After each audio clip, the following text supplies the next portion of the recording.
Hermosa mochila, chicos. Qué belleza de mochila. Dos colores. Esta es para colocarle un aplique de Stitch. Y miren este fondo tan espectacular. Preciosa, ¿verdad? Hermosa, hermosa. Chicos, voy a enseñarles que se me acabó un hilo con los que estoy tejiendo.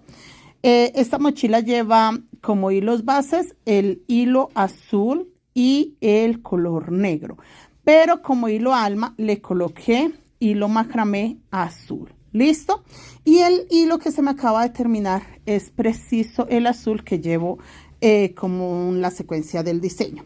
Acá se acabó. Yo sé que ya no tengo forma de tejer más con ese hilo azul. Y puedo hacer dos cambios o dos formas de sumar un nuevo hilo que realmente es para continuar el mismo azul, el mismo. A ver si se ve bien. Simplemente antes de, estoy tejiendo en este momento con el color oscuro, entonces puedo colocar este hilo ahí para llevarlo con los hilos alma y tejer. Simplemente dejo el hilo de esa forma con mis hilos alma y sigo tejiendo. En esta parte es muy fácil porque pues con el hilo que estoy tejiendo es el contrario, entonces esto me ayuda a guardar un poco el hilo que acabo de colocar y de paso el que se me terminó. Mire, este es el que se termina, lo paso para atrás y este es el que acabo de poner.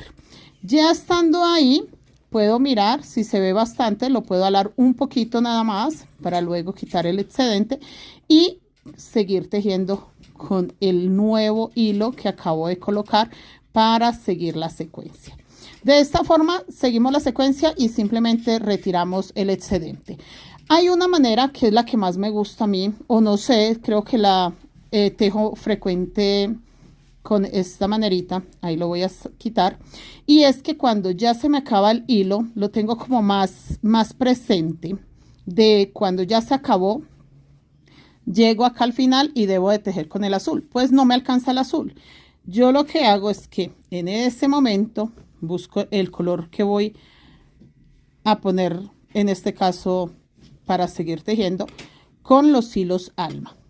El color con el que estoy tejiendo sin terminar y cierro el punto.